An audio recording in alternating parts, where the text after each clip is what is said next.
is going on, guys? Sixers win. Sixers win. Sixers win. Sweep the Nets 96-88. We're breaking down the top takeaways. We're going to gush about Paul Reed, player of the game, much, much more. Guys, if you're watching us live, be sure to comment. First, Sixers sweep since the 80s. We have a lot to talk about, good and bad, especially when it comes to possibly taking on me, Rob Lange, my co-host for Party on Broad. What's up, Rob? Hey, man, that was impressive. Impressive second half. You had your secondary guys. Tonight, I think, is a Harris, Melton, and Reed type of night. They're the three guys I think you're going to focus on. If you would have told me in a game with no Joel Embiid, James Harden couldn't make layups, Maxey didn't shoot well, hit a couple big shots, but didn't shoot well, I wouldn't have thought we'd be talking about a sweep here tonight. But we are. We're talking about a week off, maybe more. We'll see what happens. Let Joel rest the knee, and let's get ready for Boston, because this is what it's been about since game 1 of 82 way back in October. All eyes go to that Celtics-Hawks series. Also joining us, he is Sean Bernard of Pick Swap Media, Fox Sports The Gambler. Go check them out. One of the best Sixers Twitter followers, period. What's up, Sean? Yeah, I appreciate it. And yeah, it was always Sixers in 4. This Nets team just doesn't have it. So it was good to make quick work. This extra rest is going to come in handy for sure, especially with the Joel stuff going on. And yeah, we are now #1 Hawks fans for the next couple days for sure. And last but not least, the man, the myth, the legend, he is Tiago. Always keeps it real. What's going on, Tiago? What's up, Chris? Don't want to take away anything for the effort, because Rob said the effort was absolutely sensational on all levels. I've watched a ton of postseason basketball in my life. I think this Brooklyn Nets may be an all-time bad postseason team. They are an absolute atrocity on offense. I mean, it is unbelievable how bad they are as an offensive team. And that takes nothing away from the Sixers' effort, because I thought as a whole, the effort tonight was outstanding on both ends. So, yeah, but I'm glad that team is out of the way, man. They're terrible. Real quick on some comments. Chris Moore, first sweep in the playoffs since 1991. I thought it was in the 80s. What was it, Rob? I see. It's funny because ESPN's got it as 1984, but at the end of the game, NBC Sportsnet is the one who put up this 1991 stat. So I'm not 100% sure who's got it right, but regardless, it's been a long damn time. The 90s one was a 3-game sweep, so it was an opening round 3-game sweep. Okay. The 80s was the last 4-game sweep. Okay. Steven says second half defense has been good all year, regardless of the opponent. That's the difference. The Sixers came out in the third quarter. B-ball Paul, Claxton's name, all throughout the second half. We're going to get into that very, very soon. Kamar's in the house saying B-ball Paul. We are going to talk about it, and we are going to gush over Paul Reed, man. Steven says Nets go flat in the last 2 fourth quarters. They shot 35% from the floor in fourth quarters in this series. In game 4, they shot 9 of 22. But it was a lot worse than that until the very end. Quinn's in the house saying victory tour. Let's jump right into Tobias Harris, man. I'm going to throw it to you, Tiago. Just been the rock.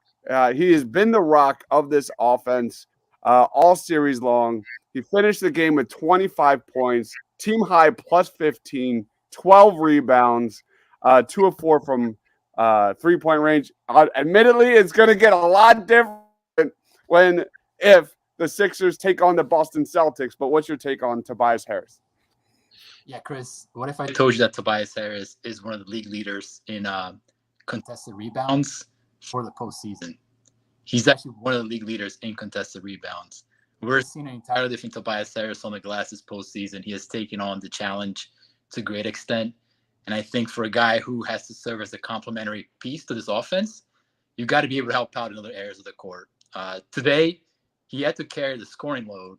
And that's where you see how Tobias Harris is such a valuable piece to this offense, because he is able to take on those mismatches in the post and just absolutely annihilate them. I mean, Dinwiddie had him on the block a couple of times, and it almost felt like a layup for Tobias tonight. In the paint, he's very comfortable when there's space around him to get in there and shoot over guys. So I think for the Brooklyn Nets series, you could not have asked for a better Tobias Harris performance.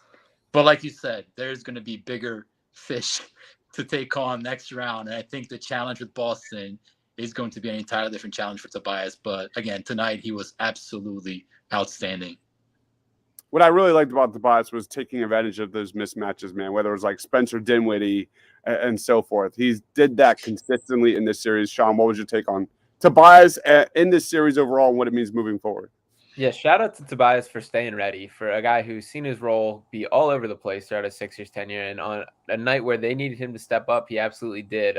It is funny, like his sweet spot shots and like his like go-to shots that he feels good about are like these like brutally tough fadeaway 2-pointers, but that's what he was knocking down, and the Sixers needed every one of them tonight. So it was nice to see him being willing to step up into that role, to be a guy who goes after and creates a shot, and he executed. He got the job done, and Sixers don't get the win without him today. So there will be an adjustment moving forward, but they needed him to be that guy today, and he has. He's quietly been one of their best players throughout this series, all 4 games. So shout out to Tobias.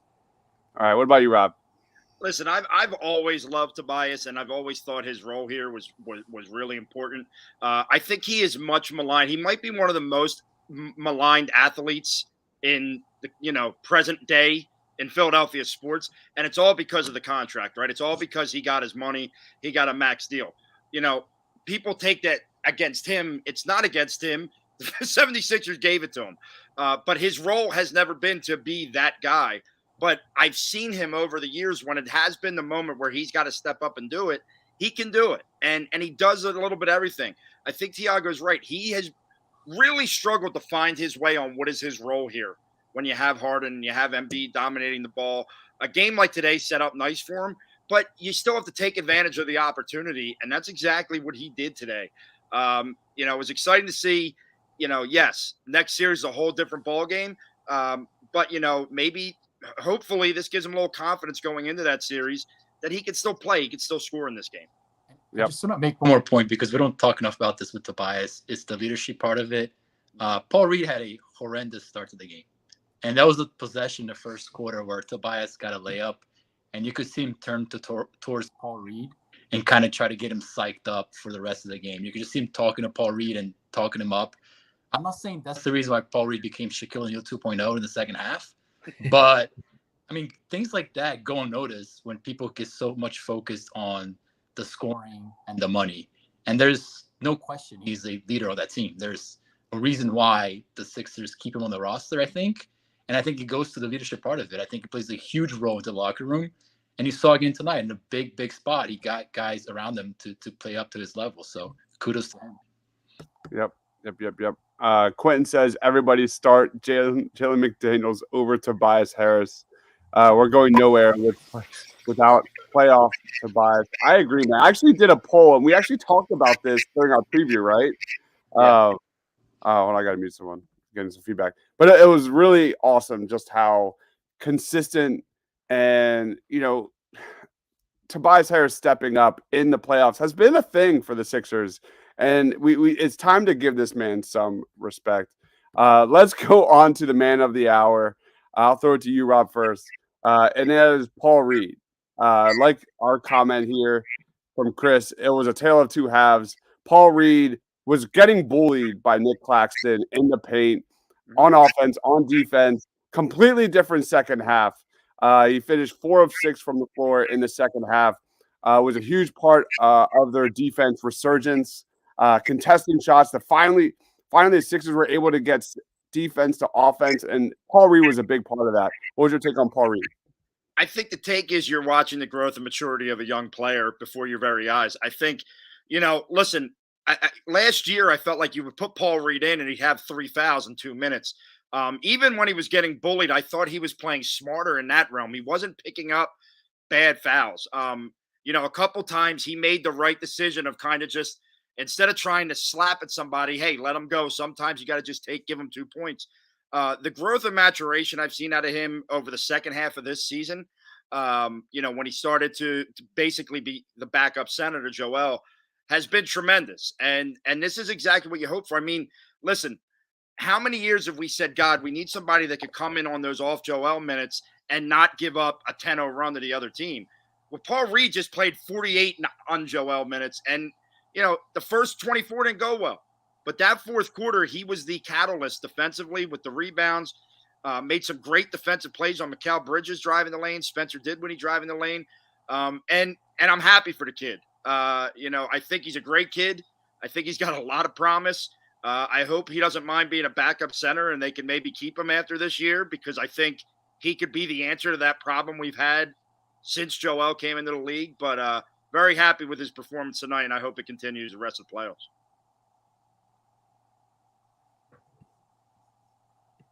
Chris, I think you're muted. I'm back. I was muted. I'm going to throw it to you, Sean, next, because whether Tiago or Sean or myself, we have been on the Paul Reed bandwagon for a long time, and our day has come. It is here. It's here. Paul Reed. Sean, what was your take on Paul Reed?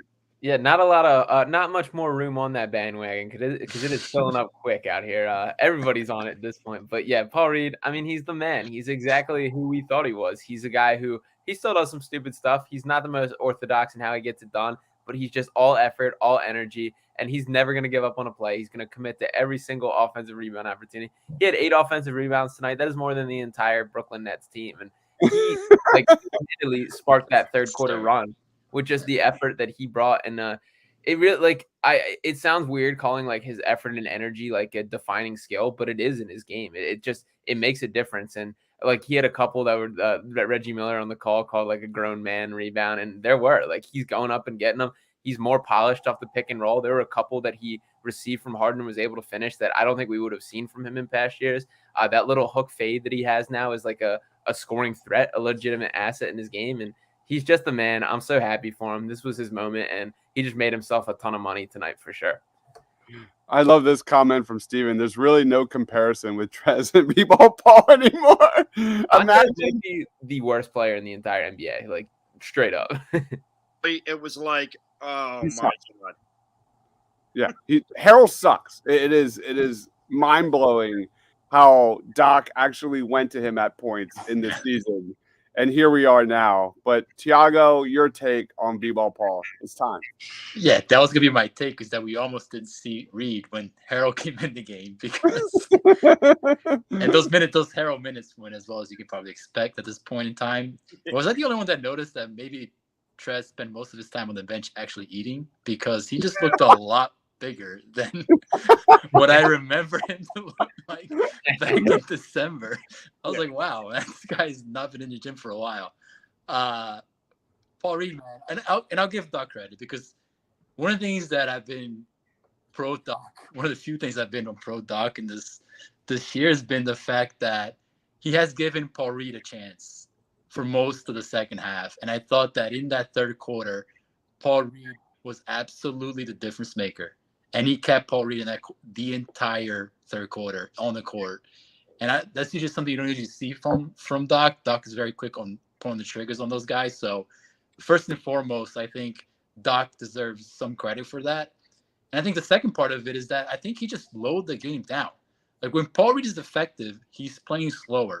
And there was a couple possessions in the first half where he kind of got the rebound and tried to go back up. At one point, Doc looked at him and yelled at him hey, kick it back out on the perimeter.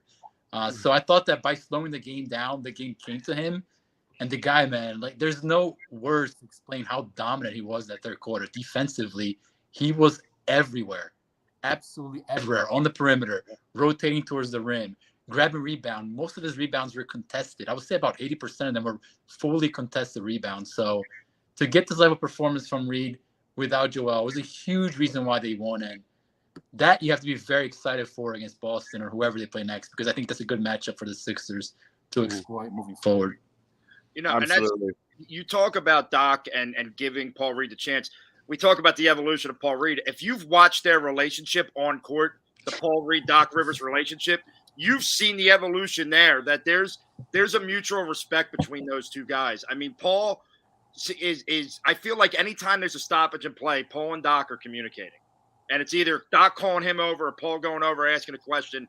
And, like you said, that's not always Doc's specialty. So it is kind of nice to see that, especially with a young kid like that. Man, it's great to see. I just love having a backup center that we could trust to go in the game and not fall apart. Right. It's everything. All right. Steven says Sixers were a +3 with Trez, but Trez's waistline was also a +3. I had a +5 the waistline. Edge of Philly Sports. Toby is the man from Big Al. One hell of a game. Paul Reed turning heads. 8 offensive rebounds. Ryan said B-Ball Paul worked defensively to become a difference and reaching the rebounding, taking some credits from B-Ball Paul. Absolutely. It's bittersweet because now I have to watch nothing for at least a week. I mean, this, according to Charles Barkley, before the game, this was a must-win for the Sixers. I don't know if I agree with that, but here we are. Sometimes I think Charles just likes to hear himself talk. I love Charles, but he says some shit that just doesn't make any sense. It's ridiculous. That's Charles, man. Quentin says Doc playing Paul more during the season is paying dividends. Should have happened last year, but we're not going to go there. We're not going to go there. You went all right. 2 major positives of this game. Let's go to one that was kind of up and down, and we're going to talk about James Harden in this one. Let me get the shot chart up. It was not pretty from James Harden, who really struggled with lift, really struggled finishing around the rim. Again, 1 of 2 of 12 there inside the paint. The shots were not falling. I thought, like, his dribble penetration game was good. He was getting good looks. But they just weren't falling. I don't know if he just lost his touch or what, but I'll throw it to you, Sean, first, man. What happened with James Harden this one? Yeah, that's the confusing part. The confusing part about this to me is, like, it's the verticality that's not there, but it's not the burst. Like, he's able to get to the rim. He's blowing past guys. He's making guys fall. He made Cam Johnson look straight up silly today, but just when he gets to the rim, the finishing is just not there. And there were a couple that were just, like, straight up layups that he's blowing, like some not uncontested. It's very strange because my concern with James Harden for all of this year was, like, can he get to that spot? Can he turn the corner, get downhill, and get to the rim? The fact that he's getting there and not being able to finish is even more frustrating and even more confusing to me. So I don't know. Maybe it is a touch thing, get in the gym. That they haven't been a regular part of his shot diet for most of his Sixers tenure. So maybe it is getting back to it, but that's really not an excuse for a guy who's a former MVP. He's been around the NBA and playing basketball his whole life. Those are the shots you live for and should be thankful to get. So he's just got to capitalize on that. And I'm more like perplexed by it than anything. Yeah. Tiago, what's your take? Chris, I'll be honest. If we have to zoom out and look at the big picture, it's concerning. Not only for the next couple of series, it could very well be Boston and Milwaukee, but also we talk about giving this guy a lot of money. The lift, like Sean said, is just no longer there. And I think when the lift is not there, the feel goes away. A lot of those shots were actually not even contested. Yeah. He just does not have the same type of feel, balance around the basket. And it's almost like me shooting a 5-footer floater where the ball hits off the back of the backboard, the front of the rim. So it's kind of pretty sad to see. I'll applaud him for the aggressiveness. I think he kept attacking, and that was a huge reason why he got to the free throw line. But I just think that for what the Sixers need out of him as a scorer moving forward, they're going to struggle to get that from him at the rim. Now, with that said, I don't think that should be a deterrent for the Sixers getting offense through Harden. And one of the things you're seeing more and more from James, specifically in the first 3 games with Joel, is that he's taking way more spot-up shots, and he's averaging actually 2.0 points per spot-up possession, which is just absurd. So he's a fantastic spot-up shooter.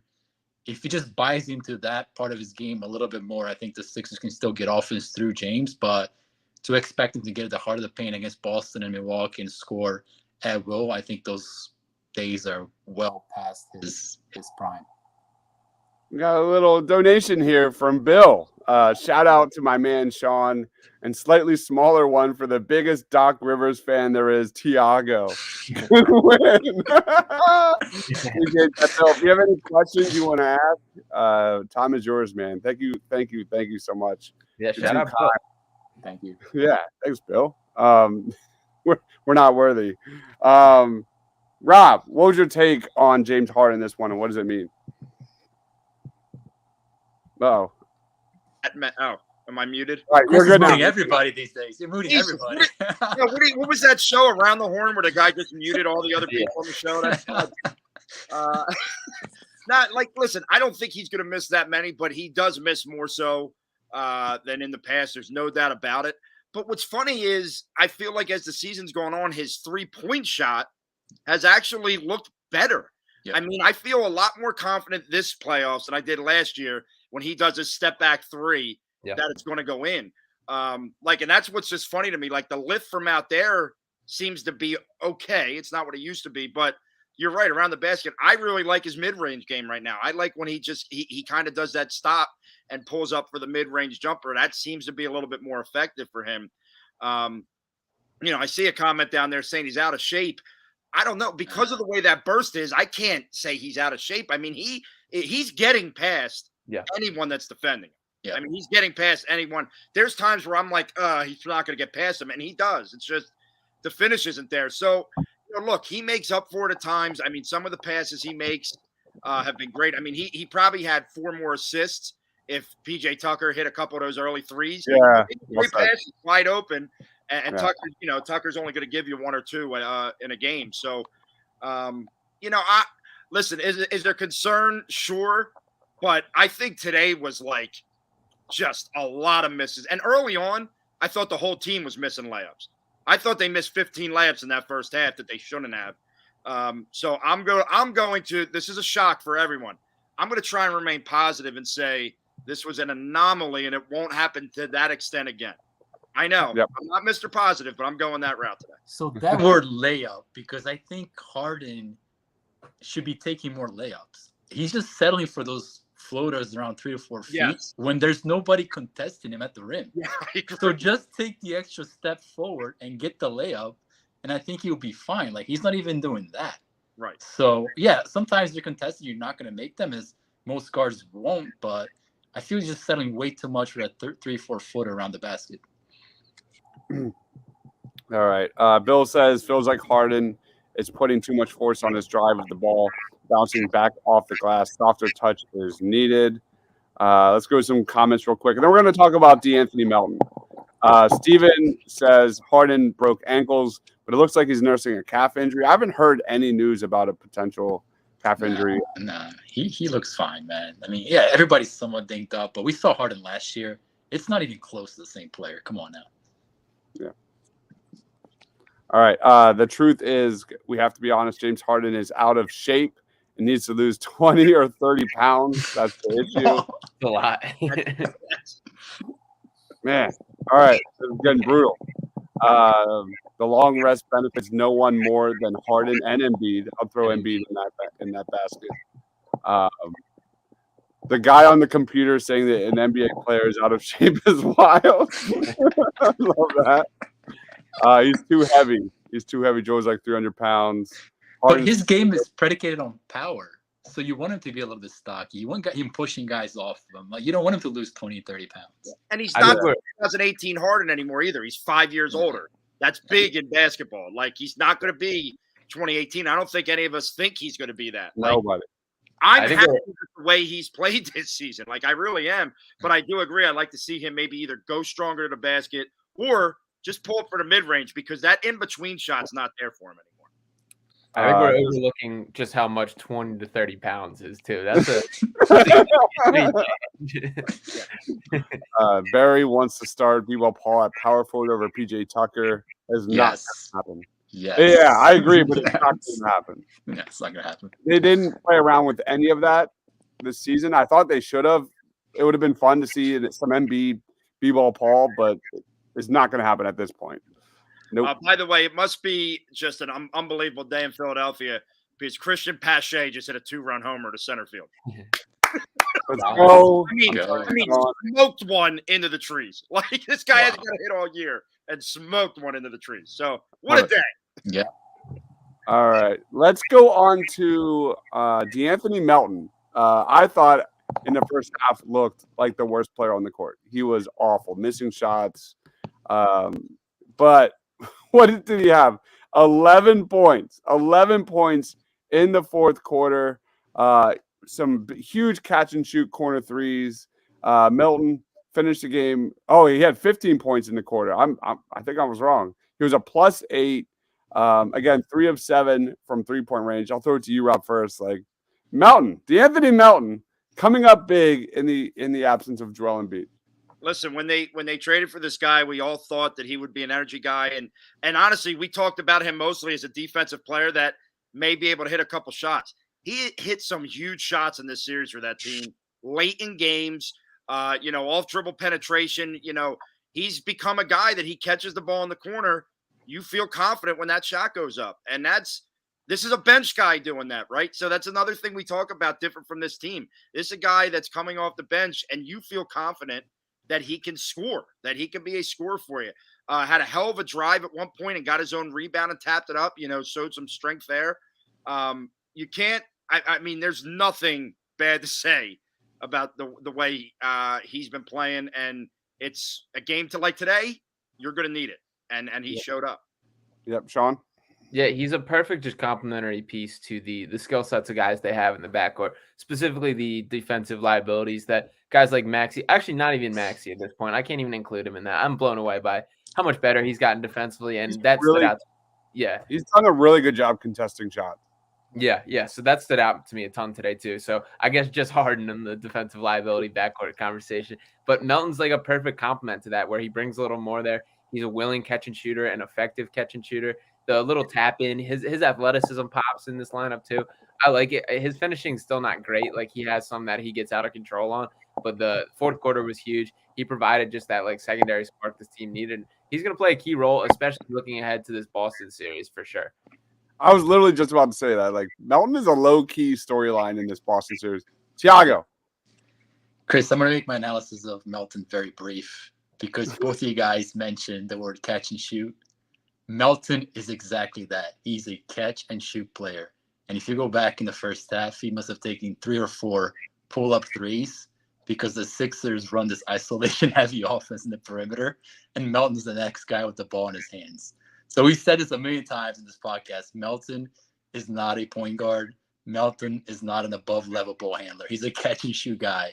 And in the second half, he got exactly that, man. He got wide-open catch-and-shoot points.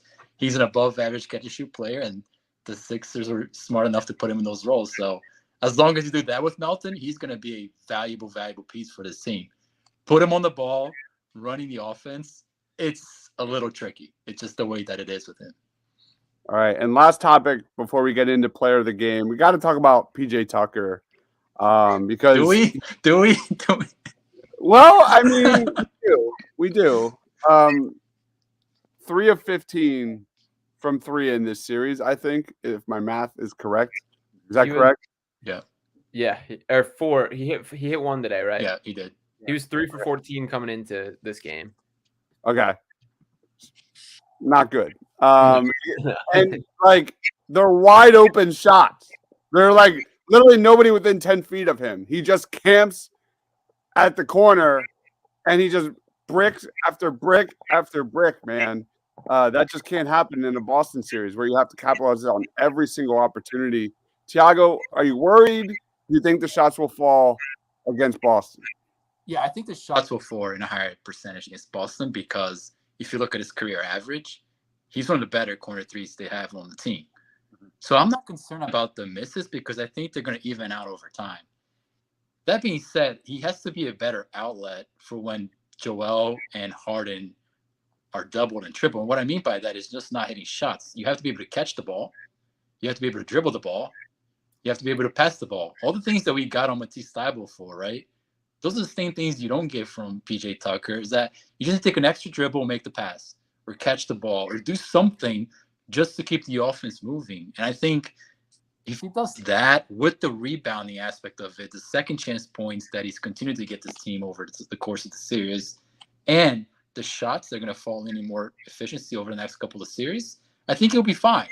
But you have to be able to do the simple things like dribble and pass, and he struggles even at that sometimes. So yeah. Again, cannot give him enough respect. At least the first 2 games of this series. Yeah. Tons of effort, tons of hustle, and big moments. It's not happening in this one. What about you, Sean? Yeah, he is like about that life. Like, you see him jawing, you see him pushing, and I did think that brought a little bit of spark, specifically in the third quarter too. The offensive fouls frustrate me. That's kind of an underlying thing. He's good for 1 to 2 offensive fouls a game. A lot of times in the dribble handoff where he'll kind of either slide and get in the way or in a way that he can't, or just push off. Sometimes he's obnoxious with. I mean, the 3-pointers got to fall. It didn't hurt them in this series, obviously. So maybe the law of averages is he'll shoot pretty hot in series 2, which would be ideal. He's come through in big moments. I thought he added something significant in the first 2 games of this series. So I can overlook the past 2. And I respect that he's out there competing, but still need a little more from him for sure. Yeah. What about you, Rob? Yeah, I mean, you listen. You want to see him hit a couple more of these shots from when he gets these wide open looks. There's no doubt about it. I do love the tenacity he brings. I thought as that game was just kind of teetering today, he gets in a little jawing match with Mikal Bridges and Royce O'Neal. And look, when I said at the beginning of the year I wanted PJ Tucker here, it was for that. It was for that. It was for the hustle plays. And I think it's kind of infectious almost to some of these guys. I wouldn't be surprised. I mean, you see the way he talks to the young guys on the team. I wouldn't be surprised if I mean some of those man rebounds you saw from Paul Reed is PJ Tucker influencing that. I think so. I really do believe that because Paul Reed hands were horrible last year. I mean, he made a couple one hand. I mean, that to me is working with a guy like PJ Tucker. So there is value in PJ Tucker, but I do agree that, against Boston, we got to shoot better than 4 for 15 or 16, whatever the hell it was, so that you could keep them honest, so that they can't just clog up Harden and Embiid. All right, here we go. Let's get into player of the game. Rob, we're going to let you go first, man. We're going to let you go first. I really want to mess with Tiago today, but I'm not going to do it. I really do. And I was going to just come out and say, Doc, for keeping this team ready to go. But no, I'm not. I'm just joking. I just want to. I was ready to flip the table. I just wanted to mess with Tiago on that one. I mean, go ahead, Rob. You have my permission. You have my permission. Now, look, I'm going to go with Tobias Harris, right? As I said, this guy is one of the more maligned players on this team. He's one of the most maligned players I've seen in Philadelphia in a long time.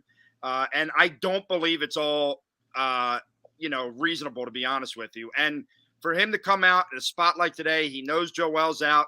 James couldn't shoot. He was huge in keeping that game close early on and then hitting a couple really, really big shots down the stretch. Not to mention, he tries to do the little things. He's not the world's best defender, but he's going to give you a hell of an effort on the defensive end. He may not be the best rebounder, but he's going to give you a hell of an effort to get in there and get the ball. Without Tobias Harris on this team, without, as we talked about, his leadership and all that stuff, they don't win a game like today. So I'm going to give Tobias the player of the game nod. I love the Tobias pick. Where's Tobias here? Plus 15, plus 35 in the series. Wow. Plus 35 in the series. 3 of 4 games, 20 points or more. Great selection, man. I'll throw it to you, Sean. Who's your player of the game? I hate to take it from everybody, but I got to snag B-Ball Paul. He's just the man. I'm so happy. I love when we just see guys like seize the moment like that, and that's what Paul Reed did. I mean, 10 points, 15 rebounds, 8 of them offensive, 2 assists. He was active defensively, did his job. This is all we could hope for and ask for. He's exactly who he thought he was and everything I believed he could be and more, and I'm happy to see him put it on display, and he changed the game in favor of the Sixers. So shout out to Paul Reed for staying ready, making an impact, and I hope he's here for a long time. Absolutely. Absolutely.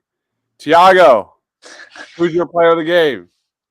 He wasn't particularly dominant and definitely not most people's player of the game, but I think that when Joel Embiid is out, right, you need your role players to elevate their games across the board.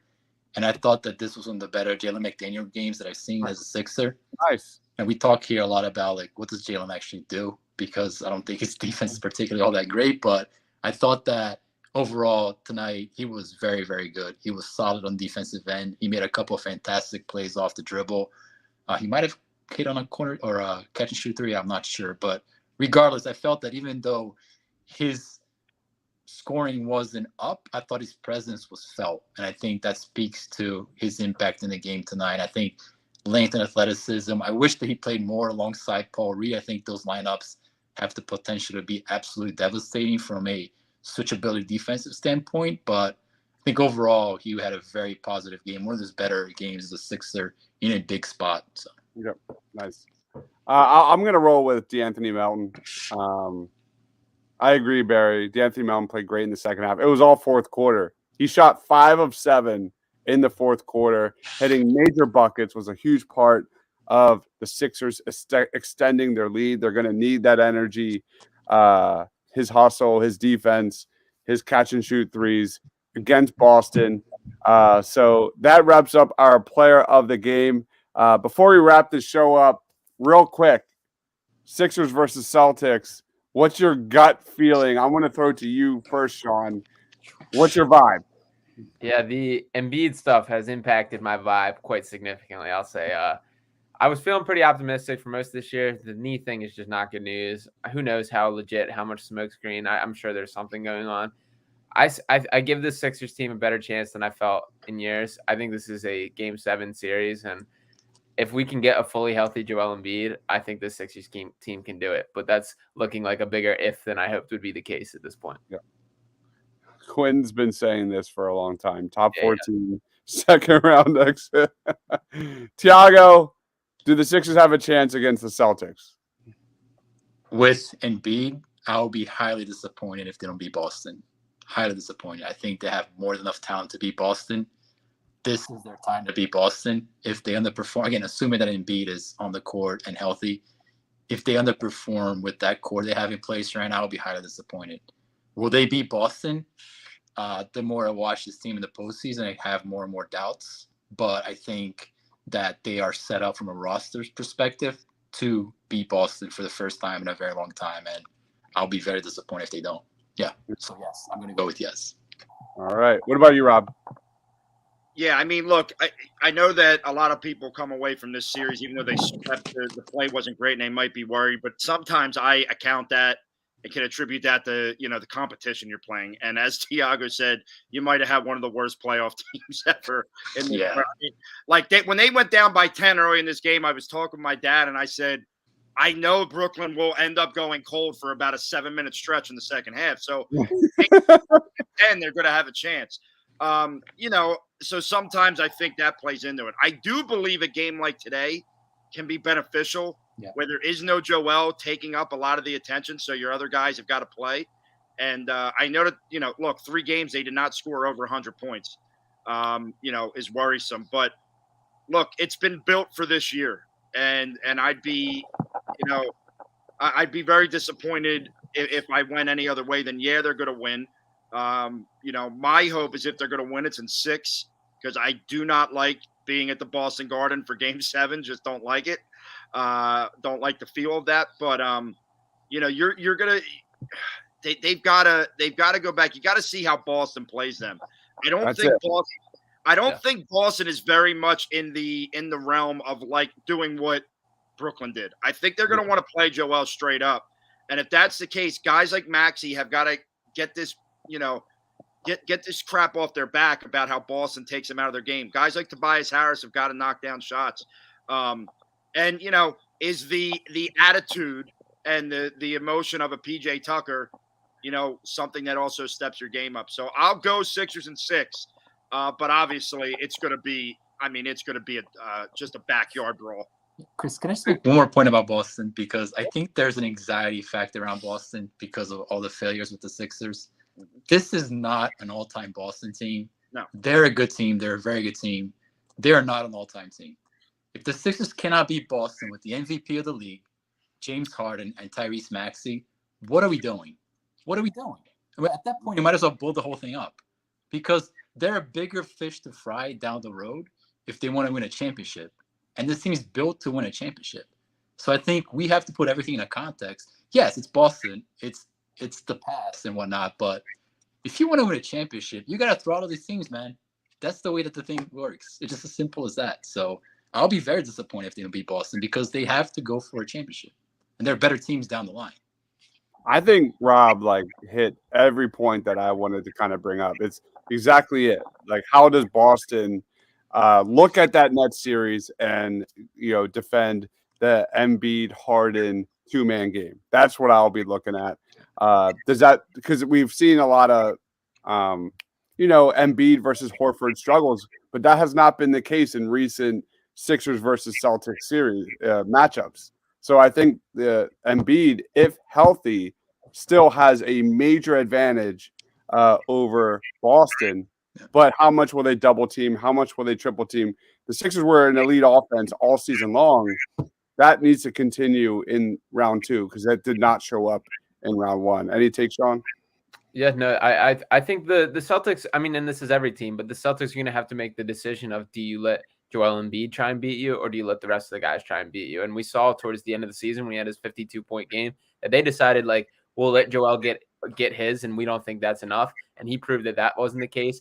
I think they're going to be more in the mindset of allow Embiid and Al Horford on an island a little bit, allow Embiid and Robert Williams on an island for a little bit, way more so than the Nets did, which I think plays into the Sixers' favor. So I'm personally more optimistic about that matchup. This Nets series, it felt like a Raptors or Heat series. The next one's going to be some more real basketball and see how things match up. So yeah, I agree with what Tiago said. Like, if this squad can't find a way to get it done, this is what we're building for. So let's see it happen, and hopefully, I'm more optimistic, but we gotta see it. Yep. And I know it's only a 1-game difference, but to me, another sign this team can be different. The Sixers have not been able to sweep, right? Yeah. And last year, think about they were better than that Raptors team, but they lose game 5 or game 4 and game 5 at home. You know what I mean? This team wasn't going to allow that. They said, we don't care that Joel's not playing today. We don't care that we fell down 10, 11 points early. This series needs to end. We need to get the time off, and that's that. And they came out and did it. And to be fair, like, this Sixers team has so much more like fight in the second half, way better in clutch situations than years past. It's not even comparable. Mm-hmm. Barry says Celtics cannot stop Embiid. He put a 52 burger on them this season. Is it Dame time if we lose in round 2? Yes. Any thoughts on that, Tiago? Absolutely, 100%. Yes. I got to be honest with you. If Harden opts out, win or lose, I let him go. Yes. And I find a way to bring Dame Lillard in. Yes. I mean, and I'll tell you, it makes more. I just think it makes so much sense for Dame Lillard to be in Philadelphia. And like, I'll say something else. The whole Houston Harden stuff that's been floating around, it could a lot be smoke screen. Yeah. But I do think there is some James Harden maybe wants to get out stuff going on there. And at that point, you know what, man, get out.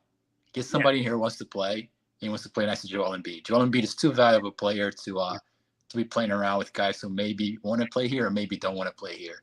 And I can guarantee you right now, Dane would want to play with Joel Embiid for sure. And for James Harden, you're not going to find a better chance to be a high usage player on a contending team than right here, right now. So prove that you're still that guy and get the job done now. But yeah, I agree. If this isn't what he wants, then go cement your legacy as a guy who never won anything and go chill out the rest of your career. Exactly. Barry says, what happens to Tyrese Maxey if you bring in Dame Lillard? He gets better.